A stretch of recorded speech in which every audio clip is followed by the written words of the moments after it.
The fire that can't be fed, what separates the dark elite from the spiritually gifted.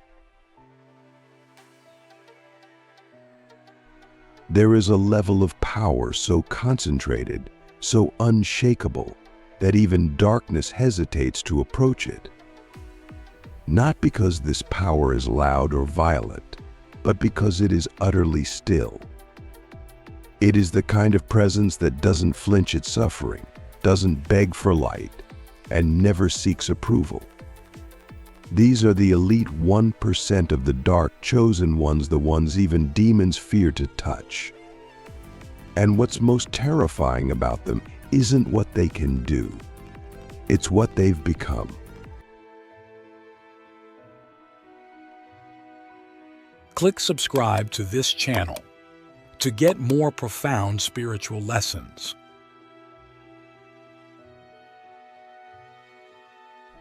We talk so much about awakening, about light, about healing, but we rarely speak of the ones who descended so completely into the abyss that they became immune to it. The ones who've sat with every fear, every shame, every ancestral wound, and didn't ask to be saved. They didn't cry out for angels.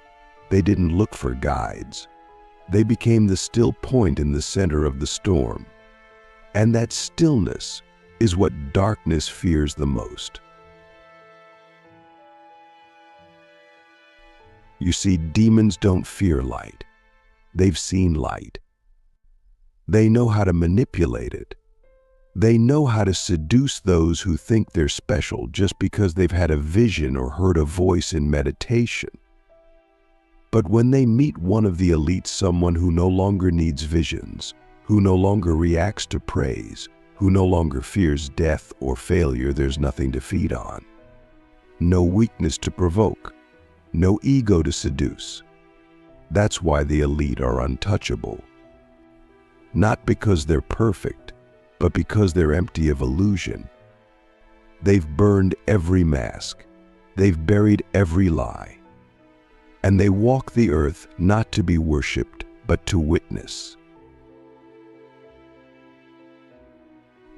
I remember a moment during a 21-day isolation fast in the high desert.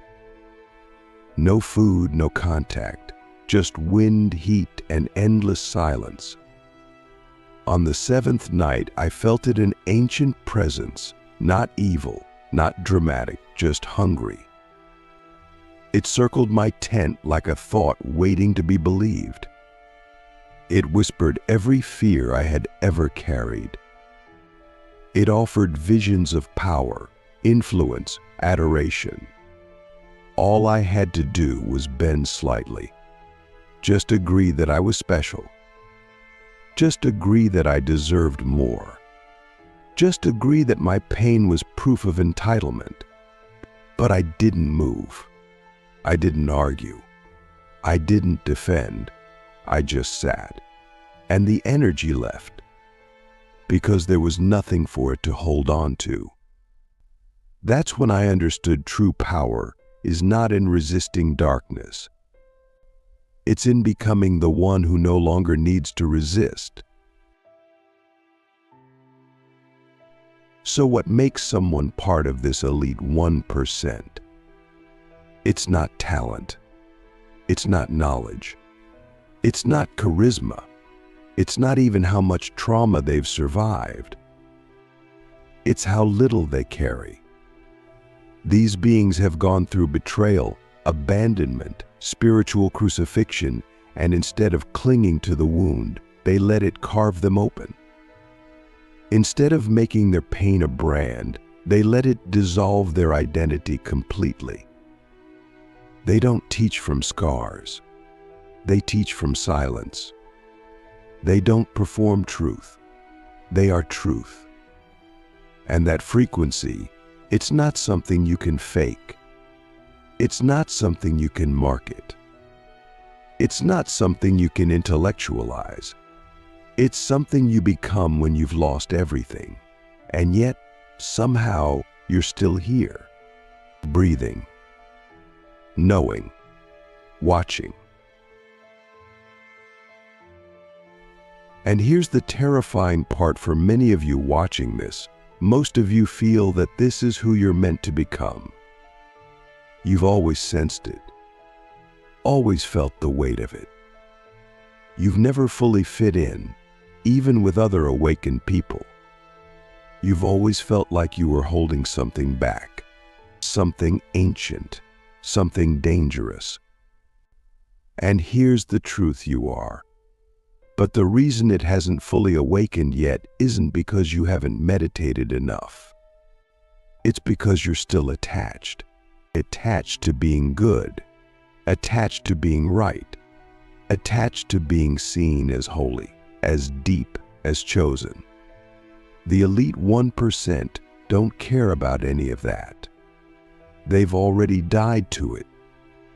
That's why their power flows like a quiet storm. So I ask you, what part of you still wants to be seen as powerful? What part of you still wants to be known as spiritual, as awakened, as rare? That's the part that demons feed on. That's the part that makes you vulnerable. Because as long as you need to be seen, you can still be shaken. The elite 1% of dark chosen ones don't walk around announcing themselves. They don't wear their power like a costume. They wear it like skin, natural, invisible, unspoken. They don't argue. They don't explain. They don't defend their path, because they've already walked through every hell that could question it. And here's the craziest part: once you reach this level, you don't even care that you've reached it. That's how you know you're there. You don't want to be elite. You don't need to be feared. You don't even need to be remembered. You simply are, and that is enough. But to reach this level, you must pass through the gate of annihilation. Not physical death, but spiritual disintegration. You must lose everything you think makes you worthy. You must let go of every identity, even the sacred ones. You must release even your desire to be awakened.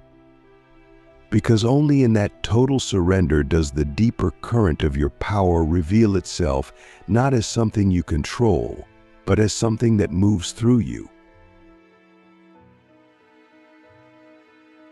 So now I ask you the first real question of your life. Would you still walk this path if no one ever knew you did? If no one ever saw your light? If the world never gave you recognition, fame, validation, or acknowledgement, would you still walk it? Because the elite 1% don't walk for others. They don't walk for applause. They walk because the path is who they are. And if you're still watching this, if your heart hasn't turned away, if your mind hasn't dismissed this as too intense, too much, too dark, then maybe you're already one of them. You just haven't surrendered far enough to see it. But that's what we're going to do next. We're going to go deeper than anyone dares to go. We're going to strip away every last illusion that keeps you from becoming the one even demons fear to touch. Are you ready? The bloodless throne, how the elite wield power without ever needing to use it. There's a kind of authority that doesn't need to raise its voice. A power so ancient, it's not spoken, it's felt. When one of the elite 1% of dark chosen ones walks into a space, they don't dominate the room with charisma. They don't posture or perform. They simply exist, and the space shifts. The air becomes heavier. Time slows. People unconsciously lower their voices, or avoid eye contact, not out of fear, but out of respect for something they can't name. That is the bloodless throne. A throne that isn't earned by battle or brilliance, but by emptiness, total inner stillness, total detachment, and total mastery over the self. The elite don't need to use power. Their power is presence. You have to understand something that most people will never even glimpse. True power does not react. It does not prove itself. It does not announce its arrival. Why? Because it has nothing to lose, nothing to defend, nothing to prove. The elite have gone beyond the battlefield. While others are still swinging swords for validation, they've already transcended the war. They don't fight because there's nothing left inside of them that needs to win. And that's why darkness doesn't approach them. Because power that doesn't react cannot be provoked. And demons energetic, emotional, even ancestral live-off reaction. They feed on your need to be seen as right, your need to defend your identity, your need to be respected. But what happens when there's no need left? When you've died to all of it? That's when you ascend to the bloodless throne. I want you to consider something radical. Maybe the strongest ones aren't the loudest. Maybe the ones who don't post, don't preach, don't perform, maybe they're the ones who already won. Because they're not trying to be understood. They're not trying to be followed. They're not even trying to teach. They're just being. And in that state, they bend reality in ways no one sees. They heal people without touching them. They end arguments without speaking. They shift timelines with a glance. They don't need rituals. They are the ritual. They don't need to prove presence. They've become the field in which presence arises. So how did they get there? They lost everything. Not physically, but internally. They lost the need to be liked, to be loved, to be known. They lost the need to be safe, the need to be admired, the need to be right. They walked through betrayal and didn't build bitterness. They walked through isolation and didn't build walls. They walked through spiritual awakening and didn't build an identity around it. They became nothing, and in that nothingness they found the throne. Not a throne made of gold, but a seat in the void. A place inside where no emotion controls you, no thought owns you, no desire drives you. You're still human, you still feel, but nothing moves you unless you choose to be moved. Think about that. How many of your thoughts today were actually your choice? How many of your reactions were really conscious? Or were you just responding to old programming, to invisible wounds, to unconscious fears? The elite 1% don't live like that. They don't react. They respond. And often they don't respond at all. Because they know not every battle is worthy of your breath. Not every question deserves an answer. Not every insult deserves a defense. Why? Because when you sit on the bloodless throne, you don't serve ego. You serve truth. And truth doesn't chase. It doesn't plead. It doesn't dance for attention. It simply is. That's true spiritual royalty. And here's what no one tells you. When you reach that level, people will test you even more. They'll try to provoke you. They'll project onto you. They'll misunderstand your silence, your boundaries, your detachment. They'll say you're cold, distant, unbothered. And this is where the rare ego tries to sneak in again. Show them who you really are. Prove your depth. Explain your silence. But you don't. You don't owe anyone access to your energy. You don't owe anyone your frequency. You don't owe anyone your light. You give it when you choose, not when they demand. And that's what makes the elite dangerous in the most sacred way. Because they've become sovereign, not just in their energy, but in their attention. They don't chase, they don't cling, and they don't compromise their frequency to maintain connection. They don't get pulled into the chaos of others. They don't take on the emotional debts of the broken. They've learned the final lesson: you can love without rescuing, guide without controlling, and serve without sacrificing your soul.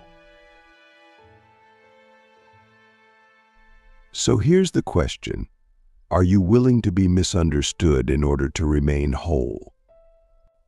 Are you willing to be seen as too much or too distant or too intense so that you don't have to dilute your power just to be accepted? Because the throne is not for those who want to be liked. It's for those who want to be free. Freedom doesn't come from being worshipped. It comes from not needing worship. Freedom doesn't come from controlling outcomes. It comes from trusting alignment. And the elite 1% have mastered that. They are unmoved by temptation because they have nothing left to prove. They are unmoved by fear because they've already died the necessary deaths. They are unmoved by praise because they know praise is just another chain if you need it. They are still, not because they are passive, but because they are prepared. They are silent, not because they are afraid, but because they are listening. They are powerful, not because they dominate, but because they don't need to. So now I ask you, what would happen if you gave up every need to be understood, validated, seen, or saved? What would happen if you stopped trying to earn your place and simply claimed it? What would happen if you stopped reacting and started choosing? Would you find your throne? Because it's already there, waiting.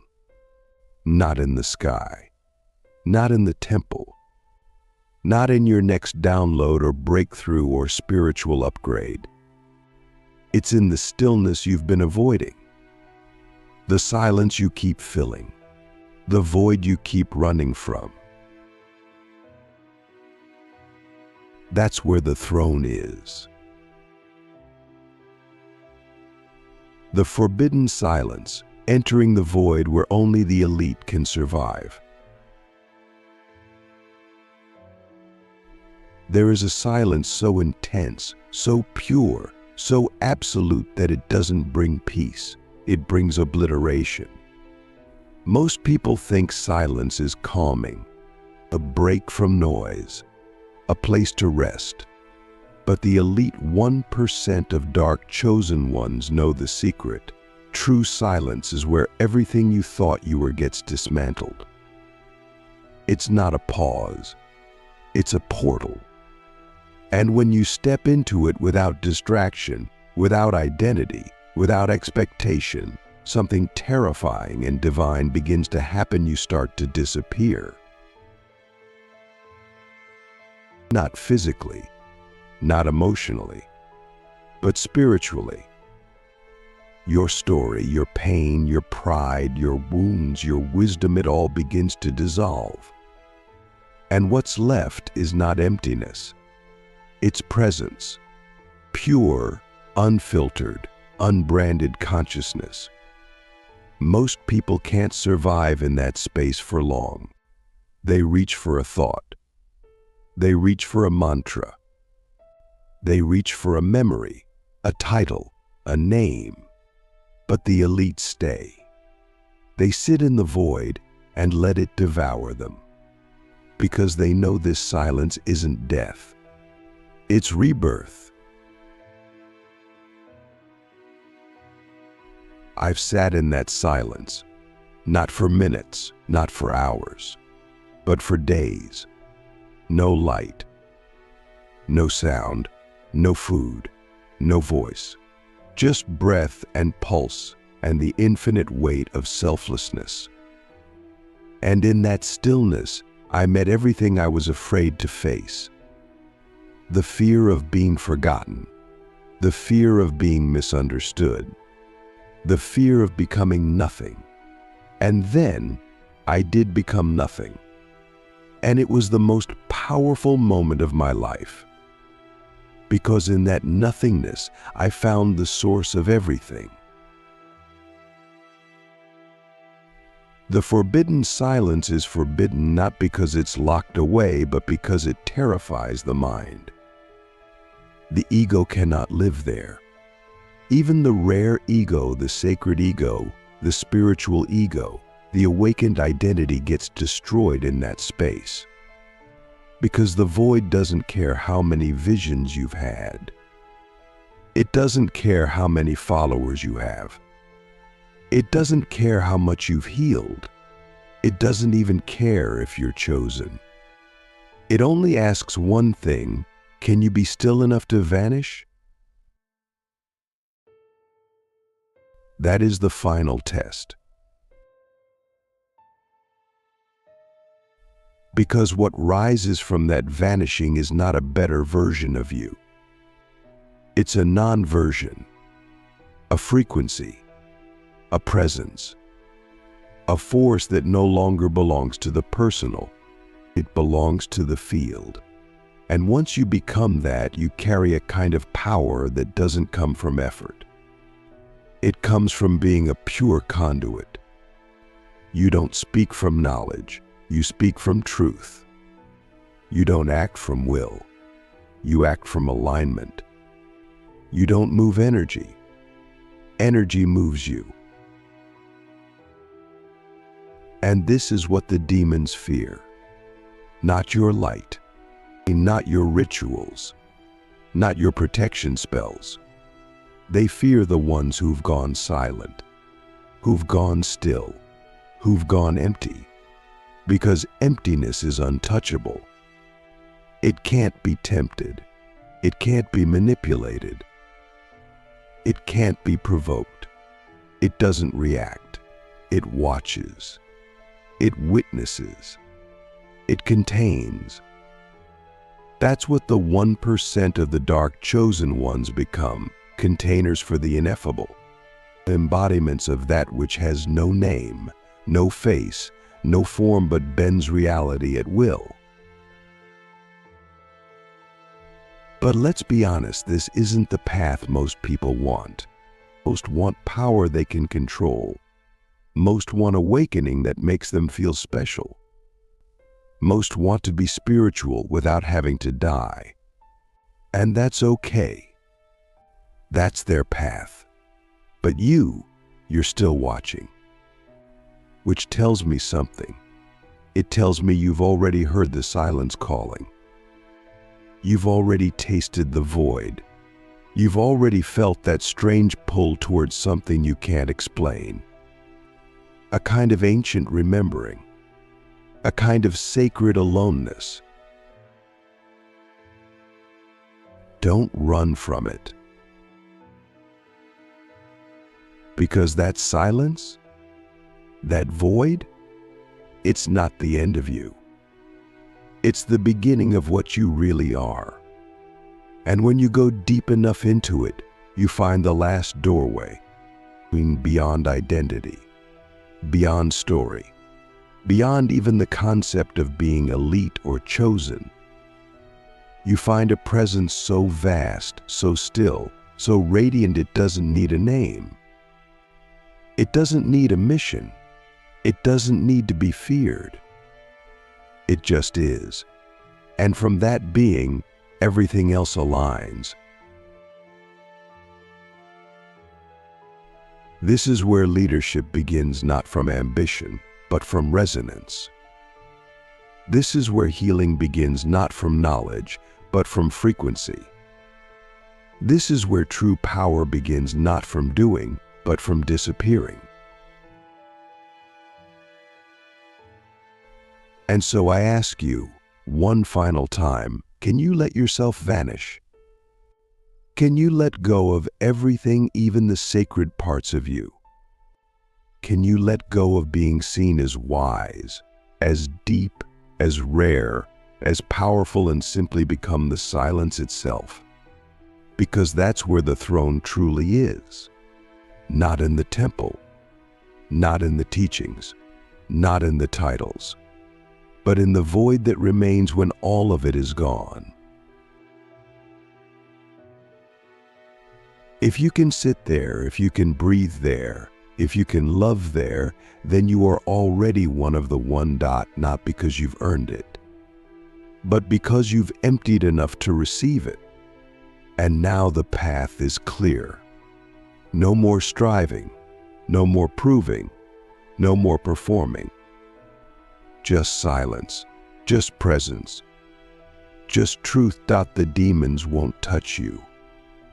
Not because you're too strong, but because you're too still. Welcome to the throne no one sees. Welcome to the power that needs no name. Welcome to the silence that speaks through you. You're already there.